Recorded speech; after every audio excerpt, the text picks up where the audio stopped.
There's skills that make that relationship special. Creating a connection with another person is, in fact, the best way to beguile them or to entrance them. Sex is a form of communication, right? Tell me your thoughts on sex. Like, is sex like an important part of a relationship for you? Is it something you enjoy? Is it something that's been a barrier in the past? And it can start verbally. It can start by saying, look, I know that usually we try this, but I'm just curious, if we were to try that, this might not be the first thing you think about, but is it something you're interested in? If I'm able to express my anger, if I'm able to tell someone that I'm feeling angry or that made me feel unsafe, that actually makes me feel less angry. It makes me feel safer. I think a marriage is an expression of intimacy. Welcome back to the Rena Malik MD podcast. I'm your host, Dr. Rena Malik, urologist and pelvic surgeon. Today, our guest is Charles Duhigg. Charles Duhigg is a Pulitzer Prize-winning journalist and the author of the best-selling books, The Power of Habit and Smarter, Faster, Better. He graduated from Yale University and Harvard Business School. In 2013, his team won the Pulitzer Prize in Explanatory Journalism for the I Economy series, a series that examined business practices of Apple. Charles has also received multiple awards for his groundbreaking and meaningful work on journalism. I personally loved his book, The Power of Habit, and invited him today to discuss his latest book, Super Communicators. And this was just such a great conversation. In today's episode, we talked about what exactly is a super communicator and what is the benefit of being a super communicator. We talked about how miscommunication or not knowing specifically what the conversation is about can lead to having difficulty connecting or just fighting in general. We discussed the importance of vulnerability in conversation and how to approach talking about sex in a new relationship or in a relationship that you've been in for a long period of time and bringing up new things that you desire in your relationship. Lastly, we discussed how to maintain your composure when you're having a difficult conversation with your partner. I hope you guys love this conversation as much as I did. Thank you so much for joining us. It's truly an honor to have you here. Thanks for having me. I really appreciate it. So, you were like this big productivity guru, wrote a New York Times bestseller, over 10 million copies on habit, being more efficient. And you wrote this book about communication. Why is that? I was a reporter at the New York Times, and they made me a manager. And when I got this job, I figured, I'm going to be great at this, right? Like, I have an MBA from Harvard. I've had managers my whole life, and I was pretty good at the logistics and the strategy part. But the communication part, the management part of it, I was just terrible at. People would come to me with sort of emotional issues, and I'd try and solve their feelings, or they felt like I wasn't listening to them. And at the same time, at home, there was this pattern that was developing that I think is probably familiar to anyone who's in a relationship, which is some days I would come home after a long day and I would start complaining about my day and complaining about my boss. And my wife very practically would offer me some advice, like, why don't you, invite your boss out to lunch and you guys can get to know each other. And instead of being able to hear what she was saying, I would get even more upset. And I would say, why aren't you on my side? You're supposed to be supporting me. And then she would get upset because I was attacking her for giving me good advice. And so I sort of started wondering, why am I a professional communicator? Why am I so bad at this? Why does this keep on happening? And so I started calling experts and saying, tell me what's going on. And they said, well, we're glad you called because we're actually living through this golden age of understanding communication because of advances in neural imaging and data collection. And they said, one of the things that we're figuring out is when you have a discussion, you assume it's about one thing, right? We're talking about my day, or we're talking about our kids, or we're talking about where I'm to go on vacation. But they said, actually what's happening is that every discussion is made up of different kinds of conversations. And these conversations, they tend to fall into one of three buckets. There's these practical conversations, right? Where we're talking about making plans or solving problems together. But then there's also emotional conversations where I might tell you what I'm feeling, and I don't want you to solve my feelings. I want you to empathize, and I want you to comfort me. And then there's finally social conversations, which is about how we relate to each other in society, the social identities that are important to us.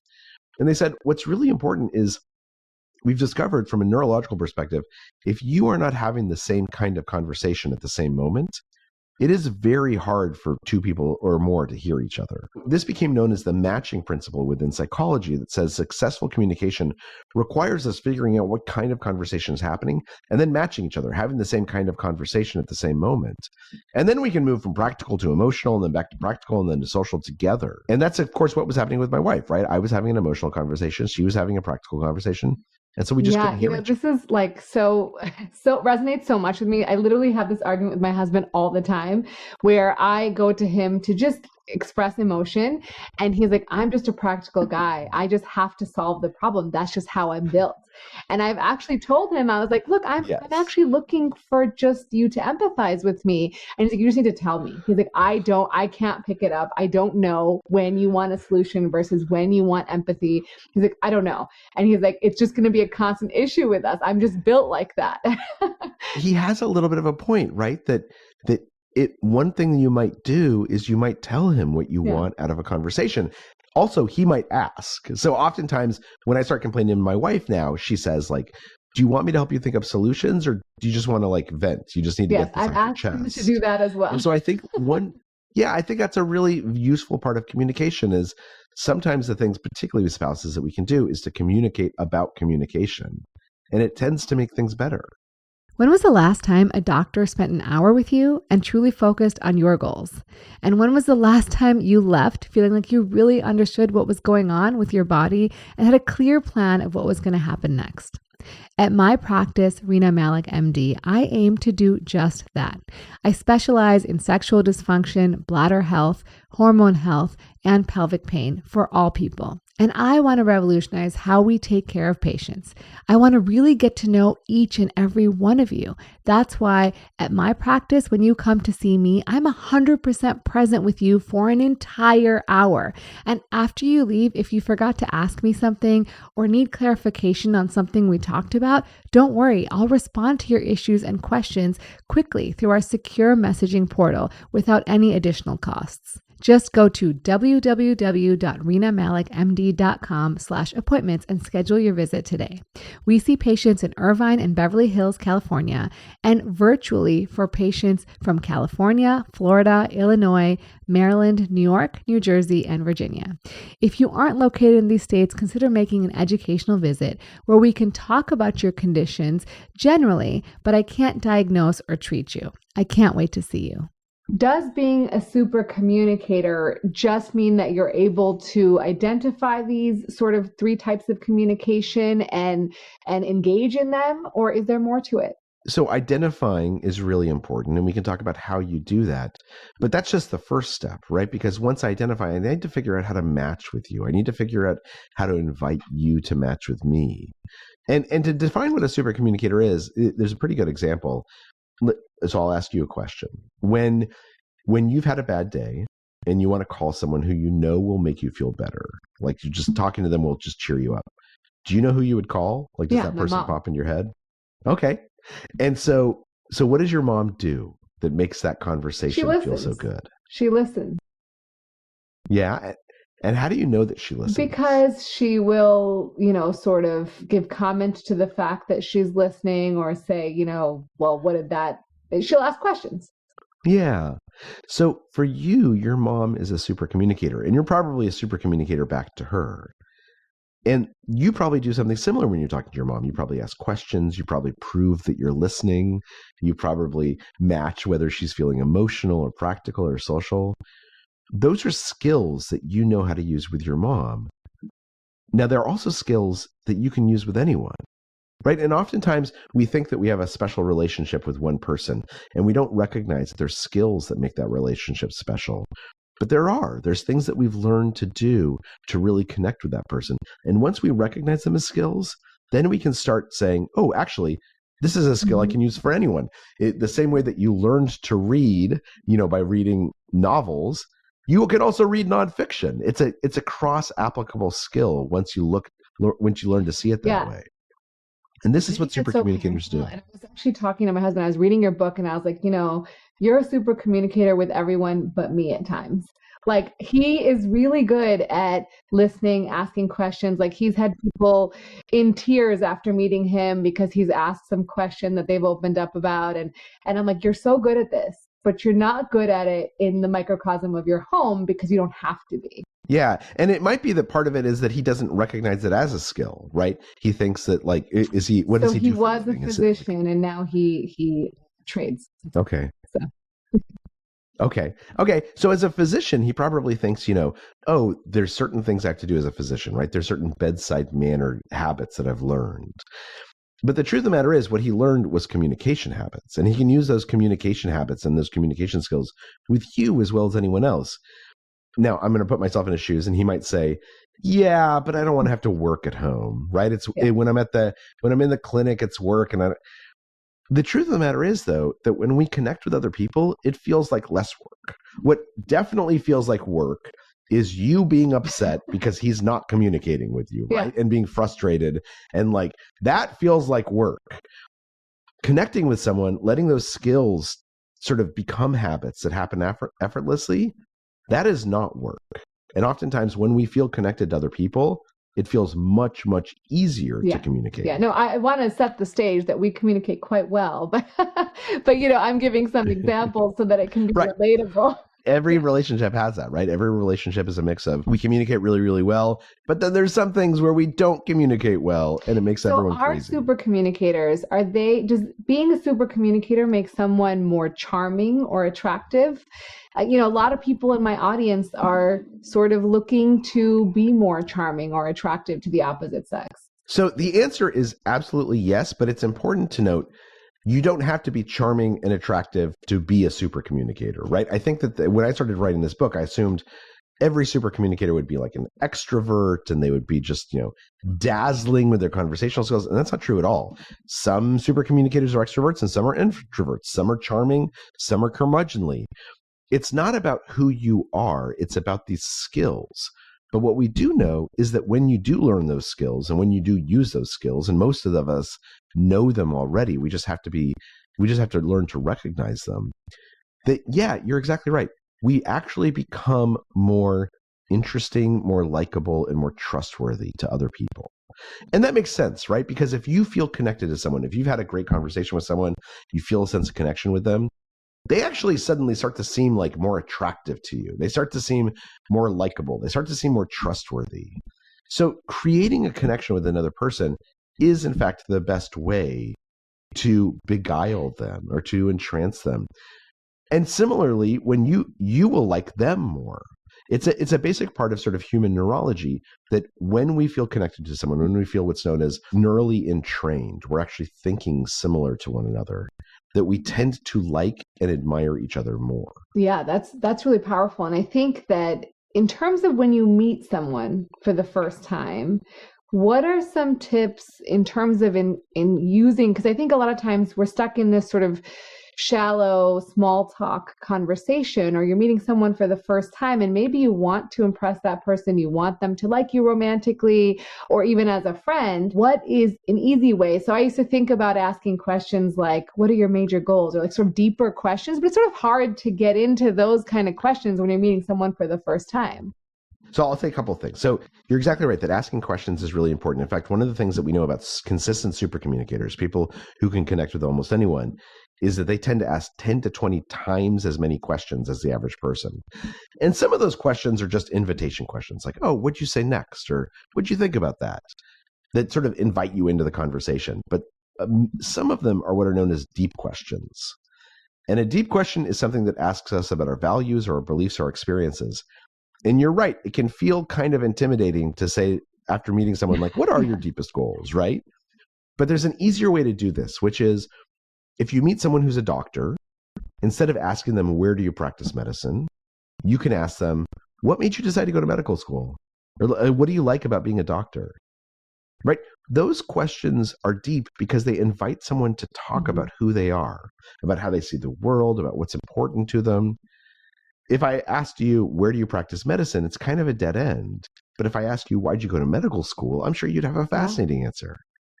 And this is what's important about a deep question, is it simply invites the other person to share more about who they are and how they see the world. The other thing you mentioned is that what if you go into a conversation wanting this person to like you or wanting this person to think you're attractive? It's an okay goal, but it should not be the primary goal of a conversation. Because when you're focused on, I want this person to like me, I want this person to be impressed by me, what you're really focusing on is yourself, right? You're coming to this conversation saying, I have a bunch of goals and desires, and I'm really focused on how they react to me, without saying, I'm interested in you as well. And so the goal of a conversation ought to be, I want to understand you, and I want to speak in a way that you can understand me. If we walk away and we don't like each other, if we walk away from this conversation thinking like, this is, or disagreeing with each other about something, but we feel connected, we feel like we understand each other, that conversation is still a success. And it's from that sense of connection and that sense of being able to really understand each other that we develop feelings like, I admire this person, I'm attracted to this person, I like this person. So it's fine to want someone to like you, but that has to be your secondary goal. Your primary goal has to be, I want to come into this conversation and really understand this person and help them understand. So then in terms of having this conversation, say you're in this conversation, now there's more than just the dialogue that gives you sort of cues that maybe the person is enjoying. Like say you're doing all the right things, you're asking these sort of deeper questions, like why did you become a writer? Why did you, do something, right? And the person is sort of like, giving you these cues, or they're not interested, like they're looking the other way, they're not paying attention to you, or they're giving you these really short answers. Like when do you know, like, okay, it's time to give up? Like how do you sort of, you're like, I really want to communicate with this person, I really want to get to know them, but they're not sort of reciprocating. Not every conversation should be a conversation, right? Sometimes you get in the Uber and the driver will ask you questions and you just want to check your email. You do not want to have a conversation. But let's say we're in a situation where both people at least mildly want to have a conversation. You're on a first date, right? So let's role play it a little bit. Let's say, so I would meet you and I would say, so I know that you're a physician. What made you decide to go to medical school? I went to medical school because I wanted to help people. Oh, that's really interesting. Do you feel like you are helping people? Like, is that something that like is that a sense of satisfaction you get every day, or do you find you like your job? Yeah, I mean, I think there's a whole host of reasons why you go into helping people, and you do it because yes, at times you are absolutely helping people and you're helping them get better, and then other times it's because you get to, for example, in my job, I teach, or I get to train residents, and that's really meaningful to me. And so, similar to maybe what joy you get from your job. And so at that point, I might tell you about my job. I might say like, I feel the same way. Like one of the things I love about my job is that, I write these articles and it helps people and I can sort of see the impacts in the world. So what you told me, even with your short answers, even with your like, I don't want to talk about work, I want to talk about something else. You told me two things. Number one of the things that is a value for you is helping others. And number two, you're kind of in a social mindset right now, right? The things that you turn to that you mentioned are important to you. We're helping other people, that you have residents that you're mentoring.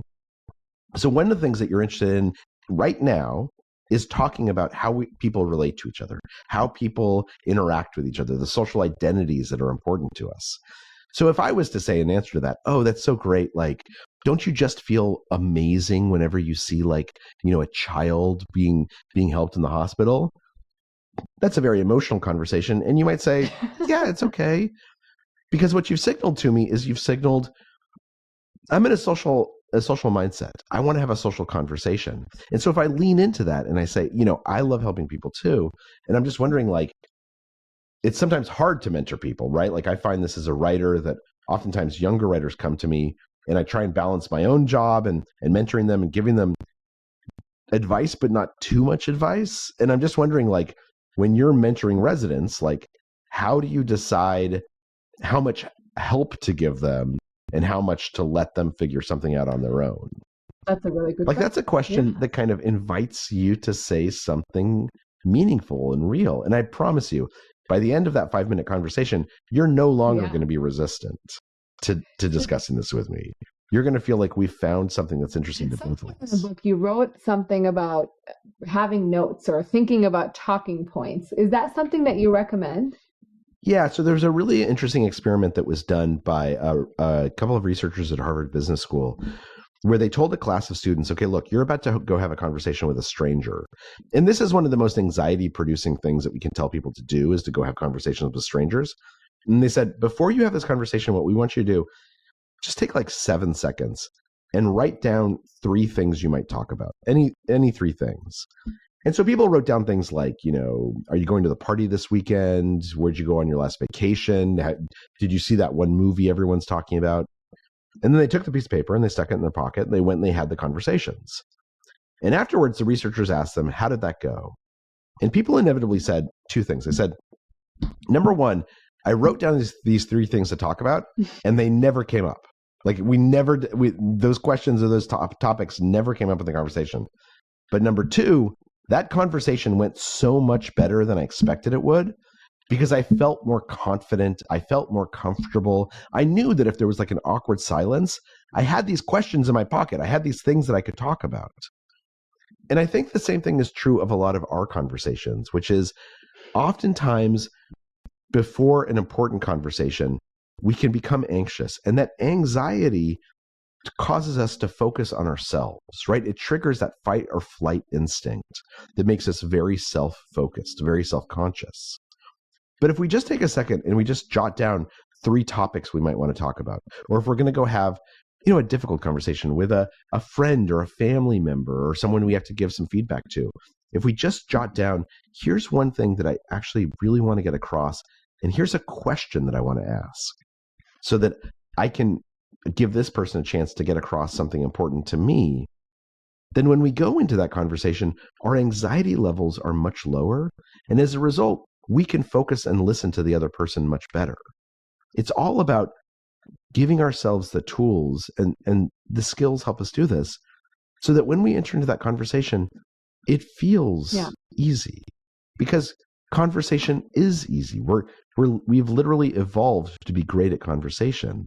Just sometimes we have to let those instincts out. Do you think that conversation has become more difficult now that we've become more electronic? Like I genuinely worry about our children having conversations, and I force my children to have conversations because I feel like there's so little person-to-person communication. Kids hang out and look at their phones, and people are dating online and meeting people online. And it's just like so difficult nowadays to find good conversationalists almost. I agree. How old are your kids? 10 and 7. Okay. So I have a 13-year-old and a 16-year-old. So a little bit ahead of you. So what's interesting, it's very good that you're pushing them to have conversations, right? So we do this thing where when we go out to a restaurant sometimes, after my kids order, but before the food comes, I tell them that they have to go around the restaurant and they have to learn 3 things about other people in this restaurant. And they hate this. They're always like, Dad, I don't want to do it. And I'm like, you can't eat. You don't get your food until you go learn 3 things. And so then they'll go off and then they have random conversations with strangers. And what they're really doing, of course, is they're just learning how to have conversations. They're learning how to engage. So I think it's really great that you're doing that. That being said, having online conversations can be really, really valuable. So there's a really interesting series of studies that were done about 100 years ago when telephones first became popular. There were all these journal articles that appeared saying, we don't think anyone will ever have a real conversation on the telephone, because up to that point, all conversations had basically happened face to face, right? And they said, look, if you can't see the person's expressions, if you can't see their hand gestures or their face, you're never going to be able to really communicate with them.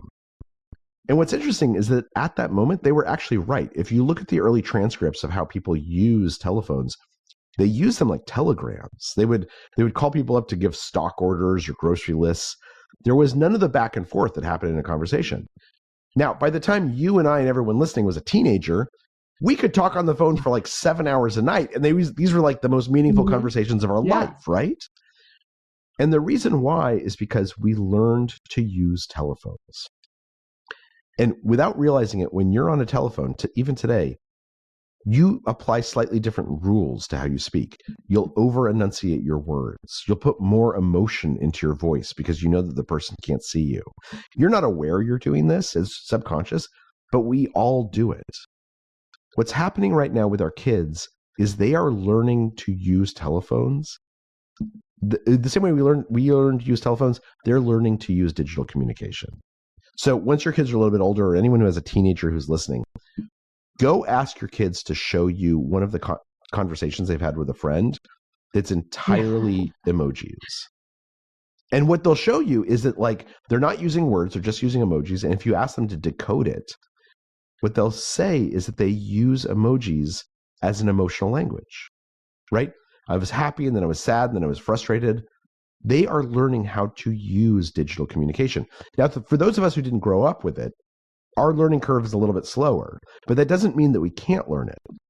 It's just that we have to remind ourselves that the rules are slightly different for different forms of communication. A text is different from a voicemail, is different from an email, is different from face-to-face, is different from a phone call. When we make a mistake, it's usually because we have forgotten to remind ourselves of the rules for this particular form of communication. But it only takes a couple of seconds to kind of say like, okay, look, I can be sarcastic when I'm talking on the phone to my friend. I can't be sarcastic in an email because he's not going to know that I'm being sarcastic. Yeah, absolutely.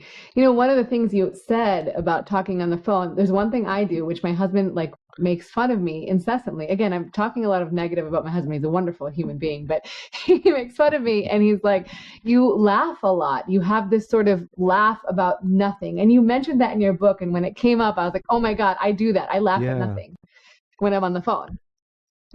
Which is great. That's really, really good. Actually, most of us laugh at nothing. 80% of the time when we laugh, according to studies, it is not in response to anything funny. Like nobody has said anything humorous. We laugh to show the person we're talking to, I want to connect with you. And when they laugh back, what they're saying is, I want to connect with you too. So it's great that you're doing that. That actually is a really, really good communication habit. And you should tell your husband, you should laugh more.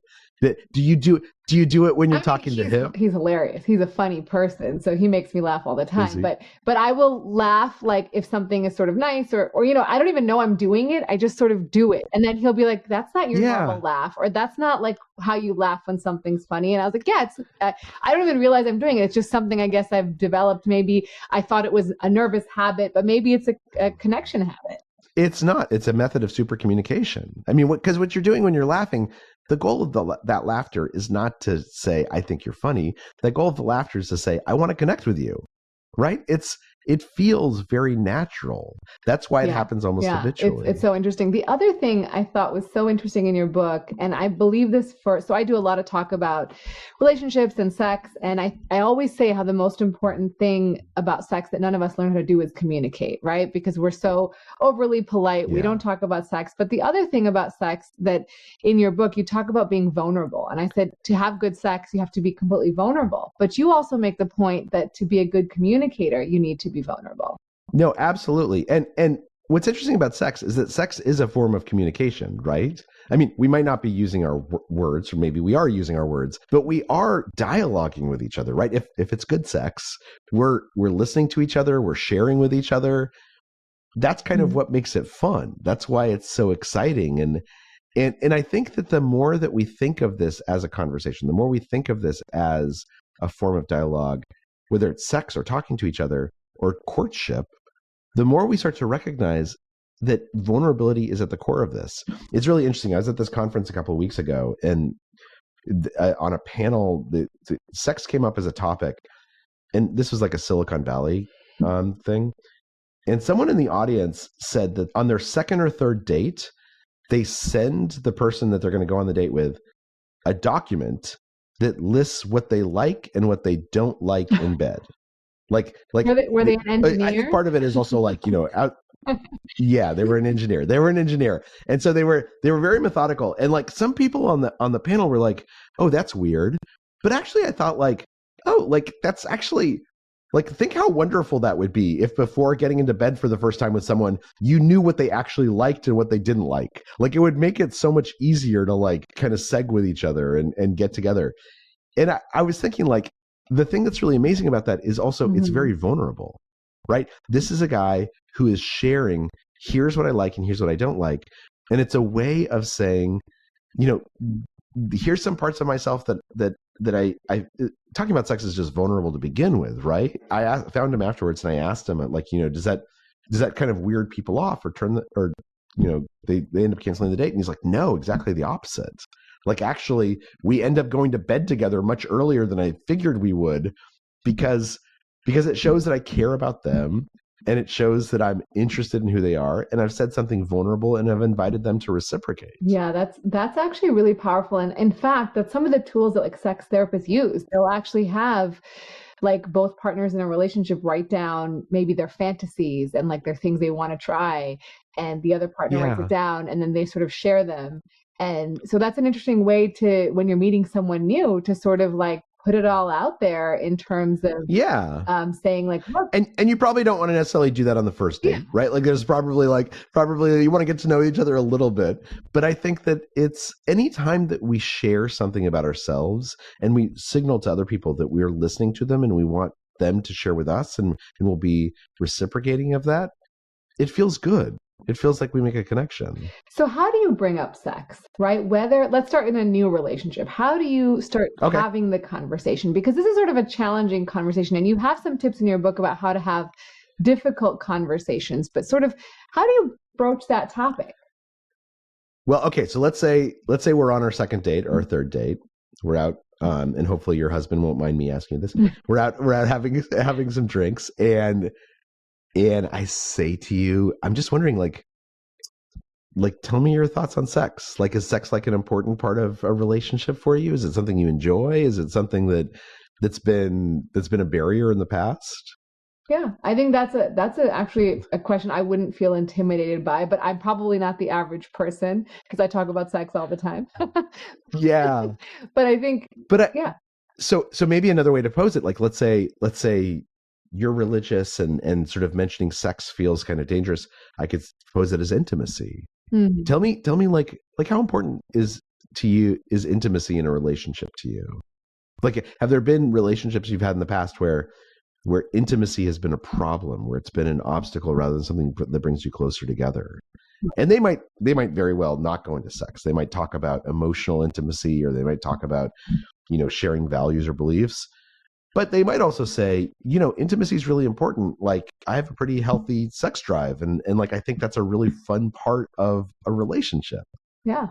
That doesn't mean we're going to have sex tonight, right? It doesn't mean that like I'm seeing you purely as a sexual person, although if that might be what you're looking for, and that's okay.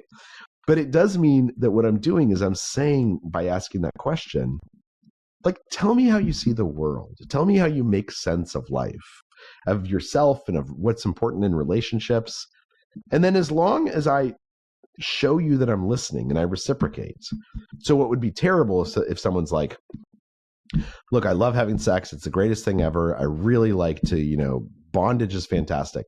If the other person goes, that's interesting. Okay. That's not a great response, right? There's no reciprocation there. And there's something about our neurology, about how we evolved, where if we feel that we have shared something and the other person betrays that sense of intimacy, that sense of vulnerability, we disproportionately react negatively. And this actually makes sense from an evolutionary perspective because, eons ago, if you had a bunch of moral codes in your village, there's two ways of enforcing them. One is to police everyone constantly, look over their shoulders. The other way is to say, look, we're not going to watch over your shoulders. We're going to trust you. But if you violate this code, if you betray our trust, then we will be really, really angry with you. This is why, for instance, if you're walking in the subway and someone kicks you by accident, you're like, oh, that's okay. Don't worry about it. And if they kick you on purpose, you're like, you're a jerk. I hate you. Yeah. So the same thing happens if I say something vulnerable, if I say something authentic, if I say something meaningful, and you don't reciprocate in some way. And that doesn't mean you have to share something about yourself. It means you could ask a question. You could show that you're listening. You could show that you care. But if you don't reciprocate somehow, if you don't acknowledge what I've done, it can feel like a betrayal. Mm-hmm. And so that's what's really important is if I ask you that question and you're willing to go there and you're willing to say, look, this is what I'm into. Like this is what intimacy means to me. This is what I like. This is what I like in bed. This is what I like in a relationship. Then you should share something at the very least to say, that's so interesting. I hear you. I like, that's things that I'm interested in learning about as well. Or to say, it's interesting you mentioned that because here's what I like in bed. Yeah. Right. Here's what I like in a relationship. And then you're starting to feel connected to each other. So now let's move to like long-term relationships, right? Because I think this is what I hear a lot about in my clinic and with some of my audiences. Okay, I have a long-term relationship. My partner doesn't want to have sex anymore, or we don't have a lot of sex, or our libidos are misaligned, or whatever the case may be. And whenever I bring it up, she or he or whatever sort of shut it down. And so I think that the question is, how can you approach those discussions in a way that will allow people to maybe not shut it down, maybe not get so offended, and see it as more of a dialogue to improve their relationship? Yeah. So I'm guessing, and I'm curious what advice you give people, because I'd love to learn from you on this. I'm guessing one of the things that's happening in that conversation, and tell me if you think this is wrong, is it's starting in a way that's making one person defensive. And so it doesn't feel like a conversation. It basically feels like either an attack or a campaign to get me to change my mind. And so I'm coming in, I'm saying, I'm just wondering, why don't we have sex anymore? And what you're hearing is you're doing something wrong. Right. I have a complaint. And instead of voicing my complaint, I'm going to pretend like it's a question, but it's actually because I want to encourage you to have sex with me, even if you don't want to. Yeah. That feels like an attack. That doesn't feel like a conversation. That doesn't feel like you want to understand me.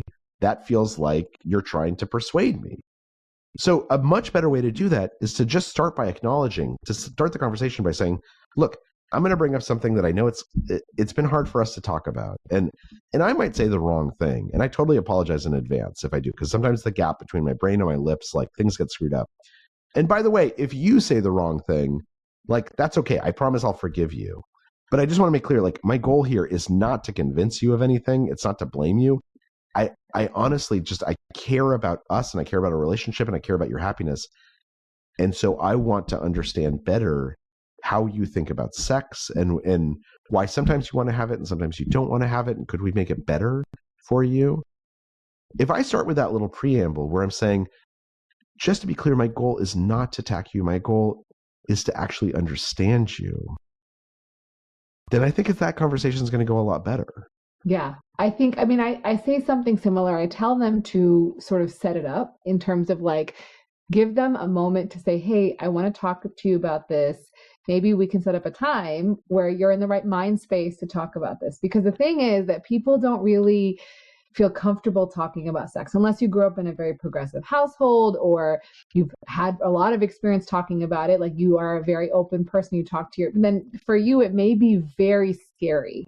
And so I think setting up some time to say look, I know this is not, I don't want it to be a negative conversation. I want to talk about our sex life in a way that we can work on it. And maybe we can set up some time where we can go on a walk or we can sit together and talk about it. I tell them, you may get a response that you don't like. You may get a response that makes you unhappy. And then your response immediately will be to be defensive. But I say, just realize that it's hard for them. Try to sit in their shoes for a second. And then it's going to take time and practice because it's something we don't know how to talk about. And I don't know if that's completely 100% right, but that's sort of what I tell people to do. No, I think it's great because what I hear you saying, and tell me if you think I'm getting this right, is give the other person agency in addition to having agency yourself, right? A conversation should never be a one-sided thing. It should never be something where I have something to say and it's your job to listen. A conversation is an exchange. It's a back and forth. And so if I come into this conversation saying, here's something I'd like to talk about with you, let's do it at the time and place of your choosing, then I'm giving you agency. I'm giving you control in that conversation. Now, the other thing I think that happens, and I'm curious, how long have you and your husband been married? 13 years, almost 14. 13 years. Okay. So I worked, my wife and I are married 20 years this year, and we actually met in college. So we had dated for 8 or 9 years before we even got married. So the other thing to keep in mind is sex is a conversation, right? It's a dialogue. If you had the exact same conversation with your husband every single day, you would both get incredibly bored of that conversation, right? Yep. One of the things that makes a conversation great is that it changes over time, it evolves, it deepens. Now, that doesn't mean that if your husband wants to talk about Dungeons and Dragons, that you have to talk about Dungeons and Dragons. Yeah. You might say look, Dungeons and Dragons is not interesting to me. You got to go talk to your nerdy friends about that. But on the other hand, if your husband says, hey, I'm interested in talking about learning to, cook Italian food, and we've never talked about that before, you can say like, oh, that's not the first thing that occurs to me, but absolutely, I'll see if I like to talk about cooking Italian food. Yeah. And I think the same thing happens in our sex lives where oftentimes we fall into ruts, we fall into patterns, we fall into, Wednesday night is date night, and we're always asleep by 10:30. Finding ways to evolve that conversation. And it can start verbally. It can start by saying, look, I know that usually like we try this, but I'm just curious, if we were to try that, this might not be the first thing you think about, but is it something you're interested in?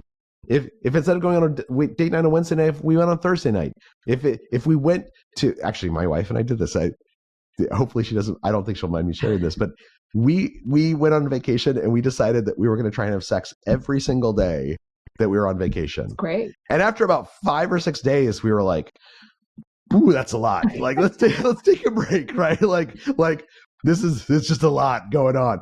And we were also like, running and stuff like that. But the point is, it was a conversation. We were trying things together. We were experimenting together. We were in dialogue with each other. Yeah. And I think that is what makes a conversation rich, right? When it goes to some places you didn't expect and some places you did expect, when it changes over time, that doesn't mean you have to talk or do things that you don't like, but it does mean that you're kind of open to the possibility of things that you might not have thought of. Yeah. To see if you do like them. And just like sometimes you're having a conversation and it goes in a weird direction and you're like, let's bring it back. It's the same thing that can happen during sex, right? You might do something that's a little uncomfortable or you don't like it and you're just like, oh, let's bring it back, right? And I think that happens on a regular basis, I think, in every relationship where it's like, oh yeah, no, that's not, that doesn't work for me. It's but I'm glad we tried it out. Yeah. Right? Absolutely. Yeah. The other thing is, what about when there's a lot of emotion behind things? Talking about sex, yes, there's definitely emotion behind it, but sometimes that emotion can be like years and years of stress and anxiety about your sex life, right? And so then it's really emotional for the person and the person receiving. And it's not just like, let's try some, let's try this new experiment where we, use handcuffs or whatever it is, right? Like it's sort of like there's more behind it than just play or communication. Yeah. There's like a lot of pent up emotion. So how can people sort of use the tactics you describe in your book to sort of get through those emotions without getting really defensive or angry or upset? So I think the first thing is to recognize that there are emotions behind every conversation, right? Whether we acknowledge them or not, every conversation that we have is influenced by the emotions that we're experiencing. And so we can try and pretend those emotions don't exist, but if they're big emotions, if they're real emotions, they're going to leak out in other ways. And handcuffs is a great example, right? For some people, saying like, hey, let's play with these handcuffs might seem just like a fun kind of frivolous thing. But there's another person who might say like, actually, I was arrested once. Like, this feels dangerous to me. Yeah. This feels scary. Even if I wasn't arrested, I don't want, like, you're bigger than I am. You have more power than I do. Like, I don't want to be forced into submission. Mm-hmm. So I think it's worth having and the key is that if there are emotions, particularly around sex, everything is kind of a little bit emotional, at least. If that's true, let's create space for it, right? Let's create space for like, hey, I've got an idea. Let's try this. How does that make you feel? Like, do you feel okay with that? That creating space for the emotional response, it does two things. First of all, it brings us closer together. It makes us feel more connected because of that emotional and vulnerability reciprocity I was talking about. That's really important. But the second thing that happens is I am signaling to you that I want you to speak. I want you to share with me. I want you to communicate. And I want you to communicate about emotions. And sometimes the emotion feels very, very acute when it's unspoken. And when we voice it, it becomes less of a priority, right? This happens with anger a lot. That if I'm feeling angry, if I'm able to express my anger, if I'm able to tell someone that I'm feeling angry or that made me feel unsafe, that actually makes me feel less angry. It makes me feel safer. It makes me feel like I have more control and agency. And so the voicing of the emotion, if it's a negative emotion, can oftentimes make that emotion easier for us to handle and to deal with. Yeah, I do feel that that's really helpful. Like to say I'm angry, right? Like when you're angry, you're like, oh, I've said it. It's sort of like, okay, I can now, there's no, like, I don't have to fume around and stomp my feet or whatever it is that I show you non-verbally that I'm angry. I just said it and now you know. And when that person says, I hear you saying that you're angry, and like, I understand that you're angry, and like, I promise I'm not going to pressure you to have sex. I'm not going to pressure you to have this conversation until like you feel okay having it and we get a chance to discuss that anger. That's the first step to making the anger go away. Yeah. Yeah. I think that's really powerful. So I want to be respectful of your time. We end our podcast with a few questions that we ask everybody, and it doesn't have to be related to communication or habit or anything. It can be just personal. So what's something you know in life now that you wish you knew earlier? Ooh, that's a good question. I think actually the biggest thing that I wish I'd known earlier is that it's really important to show other people that you respect them, even when you disagree with them, even when you don't like them, even when you think that like they're not that good at their job. That again, that sense of betrayal that I mentioned, the thing that triggers it more than anything else is a sense of unfairness and disrespect. It's one thing to say to someone, look, I don't like the work you've done, but I understand why you did it this way, and we just have different tastes. I don't think we should continue working together. Is very different from saying to someone, you're crappy at your job. Yeah. Right? Saying you're crappy at your job is disrespectful. Saying, I think we have different ways of approaching this is respectful. And it's really important to maintain that respect, to show others that you respect them. Because if you don't, they will often make it their life's mission to destroy you. So you should do everything possible to just let them know that you do respect them. Yeah. Yeah. I think the respecting is so important in relationships too. We all just want to be respected by the people that we hold dearest to us, especially. And Absolutely. I think that's so key. Like that's all people want, respect. Yeah, I agree. What's one life hack or health hack that you do that you think improves your quality of life? So exercise, right? Exercise, like as many people have said, if you could make exercise into a pill, it would be the most widely prescribed drug on earth. Yep. But all set aside, I actually think since we were talking about sex and since this is something you think about, I actually think it's really important in a marriage, and I'm curious if you agree or disagree. I think it's important in a marriage to have sex regularly. And it doesn't have to be like penetrative sex. It could just be intimacy. It could be just spending time together and sort of holding each other. It can even just be conversation. I think a marriage is an expression of intimacy. Mm-hmm. And it's very easy to forget that intimacy. It's very easy to get alienated from intimacy. It's very easy to let it atrophy. And that means that sometimes you're tired and you don't necessarily want to have sex, or like you don't even but that you create space for it. You say, and you don't have to say, you don't have to do anything you don't want to do, but to say like, look, I know that this is something that's important to you. I'm kind of tired right now. Could we do it tomorrow? Or it's important to you. And like, I'll rally. I'll find the energy to do this. Yeah, absolutely. I think creating a habit around intimacy is critical to a relationship. I couldn't agree more. I think even as you mentioned, it could be as simple as just like listening to your partner when they want to talk about something they're passionate about, even if you're not 100% passionate about it, but just giving them space to do that and responding and reciprocating as you've described. Like, I think that's a form of intimacy. But yeah, we talk about scheduling time for intimacy because we're such an overscheduled society. Like actually being like, hey, it doesn't have to be date night like you're going to dinner. It could be intimacy night where you're cuddling and watching a movie or having sex or, you know, just being together and touching each other or just having a conversation. But any of that is real intimacy and spending time together. Yeah, I agree. I completely agree. Do you have a non-negotiable, something you do every day? I like to read every day. So I read before I go to sleep almost every night. And part of it is that, and there's a lot of research to this, you know, we tend to think of kids as like, oh, he's a reading kid or she's a reading kid and he's an athletic kid or he's an athlete. And it turns out that that's actually not true. Like what happens is that when we're younger, we often find habits that help us self-soothe. And for some kids, reading is a self-soothing activity. It's very natural to them. They end up defining themselves as bookish kids. Mm-hmm. But that's not actually, it's not because they're smarter or they're better at reading. It's because they've learned to self-soothe through reading. And for other kids, exercise becomes a self-soothing technique, right?